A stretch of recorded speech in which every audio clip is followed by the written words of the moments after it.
Good morning class 7। तो कैसे हैं आप सब? आई थिंक आपके सबके एग्जाम्स अच्छे हुए। तो अब हमारे रिवीजन भी खत्म हो चुके हैं, आपके एग्जाम भी खत्म हो चुके हैं। तो आज हम स्टार्ट करेंगे हमारा chapter number 3, Gopal and the hilsa fish. Hilsa fish होती है एक तरीके की मछली और Gopal is the name of the person. ये एक ऐसी स्टोरी है जो कि आपको कॉमिक रूप में दी हुई है। कॉमिक आप बचपन में अभी कॉमिक्स पढ़ते हो ना, चाचा चौधरी की हो गई, इतनी सारी कॉमिक्स आती है वो आप पढ़ते हैं। उसी तरीके से ये हमें इस फॉर्म में इस रूप में दी गई है। ये जो छोटे छोटे बॉक्सेस के रूप में कि किस तरीके से उनमें कौन से व्यक्ति किससे क्या कह रहा है वो हम आज करेंगे। समझ में आया सबको? Have you ever read a comic book? आपने आज तक कभी कोई कॉमिक किताब पढ़ी है? A comic book contains stories told mainly through pictures. एक कॉमिक में क्या होता है, पिक्चर्स के थ्रू क्या बताया जाता है, स्टोरी बताई जाती है, एक कहानी को डिपिक्ट किया जाता है। तो सबसे पहले देखेंगे कि कुछ लोग एक नाव में बैठे हैं। It was the season for hilsa fish. ये हिल्सा फिश का मौसम था, सीजन था। Fisherman couldn't think of nothing but hilsa fish. और होता है ना कि इस मौसम में हिल्सा फिश को कैच करके बेचेंगे तो ज्यादा पैसे आएंगे। तो जो फिशरमैन थे, फिशरमैन कौन होते हैं? मछुआरे। फिशरमैन कौन होते हैं? मछुआरा या मछुआरे। सबसे पहला क्या है हमारे पास? फिशरमैन। फिशरमैन कौन हो गया? मछुआरा। तो जो मछुआरे थे उनके पास कोई रीजन नहीं था, बस वो किसके बारे में ही सोचते थे? हिल्सा फिश के बारे में। Fish mongers sold nothing but hilsa fish. Fish जो मॉन्गर्स थे, मॉन्गर्स होते हैं बेचने वाले, जो फिश बेचने वाले थे वो सिर्फ हिल्सा फिश ही बेचते थे। Come by the price of hilsa is down today.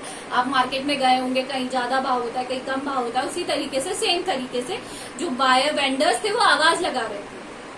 House holders could talk of nothing but hilsa fish. और घरों में भी सिर्फ हिल्सा फिश की बात होती थी और किसी की बात होती ही नहीं थी। You much did you pay for hilsa? How much? तुम कितने में दे रहे हो hilsa fish? You wouldn't believe if I told you. आप बिलीव नहीं करोगे मैं इतने कम दामों में आपको हिल्सा फिश दे रहा हूँ। And in the place to the country could discuss nothing about hilsa fish. लोग नहीं, दुकानदार नहीं, पूरे देश में सिर्फ किसकी ही बात हो रही थी? हिल्सा फिश की। Your majesty. मैजेस्टी मतलब राजा। मैजेस्टी कौन हो गए? राजा। You should have seen the huge hilsa I caught. एक जो व्यक्ति था वो राजा के पास जाकर कहता आज मैंने इतनी बड़ी हिल्सा फिश खरीदी है। It was stop it. अब राजा क्या है, गुस्से में उसने बोला रुको, स्टॉप इट, बंद करो। आर यू अ कोर्टियर और फिशरमैन? कोर्टियर कौन हो गया? अरे तुम मंत्री हो कि एक मछुआरे हो, मछली बेचने वाले हो? तो राजा ने गुस्से से कहा तुम मछली बेचने वाले हो कि कोर्टियर और मंत्री हो? The courtier fell silent with downcast eyes. Downcast eyes मतलब होता है नीचे देखकर। अब जो कोर्टियर था वो क्या हो गया? सहम गया बहुत ही ज्यादा। वो बहुत ही ज्यादा अपनी इस हरकत पे क्या हुआ? शर्मिंदा हुआ। क्या हुआ? शर्मिंदा होकर द किंग फेल्ट गिल्टी। और कि राजा ने गिल्टी फील हुआ कि मैंने उन्हें डांट दिया। गिल्टी मतलब गलती महसूस करना या गलती मानना। गिल्टी क्या होता है? गलती अपनी मानना या गलती को महसूस करना। आई एम सॉरी, मैं आपसे क्षमा चाहता हूँ। I lost my temper. Temper क्या होता है? मेरा आपा खोना।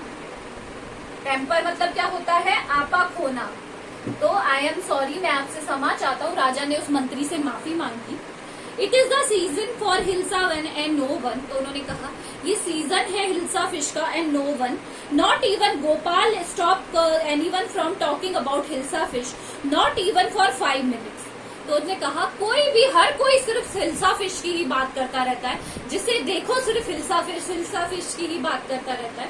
ओ I think I could you your majesty, then let me see you buy a huge hilsa and bring it to the place without anyone asking you a word about it. I accept the challenge, your majesty. तो गोपाल से उन्होंने कहा कि मैं तुम्हें ये चाहता हूँ, मैं चैलेंज देता हूँ तुम्हें कि तुम एक हिल्सा फिश लेकर आओ, बट ऐसा होना चाहिए कि उसके बारे में कोई बात ही ना करे। मतलब उसके बारे में bring to the palace without anyone asking, कोई तुमसे उसके बारे में पूछे नहीं। I accept the challenge my majesty. तो जो गोपाल था उसने एक्सेप्ट कर लिया। अ फ्यू डेज लेटर, कुछ दिन बाद, why is your face half shaven? तुम्हारा फेस हाफ शेवन मतलब आधा शेव किया हुआ क्यों है? हाफ शेवन, आधा शेव किया हुआ क्यों है? I am dressing up to buy a fish, मैं कहाँ जा रहा हूँ? एक मछली खरीद। गोपाल ने कहा, what is the matter with you? Why are you smearing with yourself with ash? क्या मैटर है? तुम अपने आप को पूरा स्मेयरिंग का मतलब होता है कवर करना, स्मेयरिंग विथ द ऐश, ऐश यानी राख, राख से क्यों कवर कर रहे हो अपने फेस को? I told you I am dressing up to buy hilsa fish, तो उसने कहा मैं कहाँ जा रहा हूँ? तुमसे बाय करने के लिए हिल्सा फिश करने। Listen to me please, you can't probably go out foot those drag this graceful rag, what are you up to? तो उसने वाइफ ने पूछा कि तुम इतने फटे हाल कपड़ों में इतने गंदे होकर कहाँ जा रहे हो? How many times must I tell you women I am out to buy a huge hilsa fish? तो उसने कहा कि मैं एक बहुत बड़ी हिल्सा फिश कहना खरीदने जा रहा हूँ, तो मुझसे बार बार क्यों पूछ रही हो? It happened to him, he has gone mad. तो उसकी वाइफ ने कहा इसके साथ ऐसा बहुत बार होता है, ये क्या हो चुका है? एकदम पागल हो चुका है। मतलब वो अजीब अजीब हरकतें कर रहा था और उसकी वाइफ ना उससे बार बार ये चीज पूछ रही थी कि भाई क्या प्रॉब्लम है तुम्हें, क्या तुम ऐसे फटे हुए कपड़े क्यों पहन के जा रहे हो, या फिर है ना तुमने आधी शेव क्यों करी है, तुमने पूरे मुंह पर ऐश क्यों लगा ली है? तो ये सब चीजें वो किस लिए कर रहा था? ताकि वो क्या खरीद सके? सबसे बड़ी, क्या खरीद सके? सबसे बड़ी हिल्सा फिश को खरीद। आज हम यही तक करेंगे, आज ये हार्ड वर्ड्स कॉपी में करेंगे with the Hindi and English meaning as. This is all for today, thank you.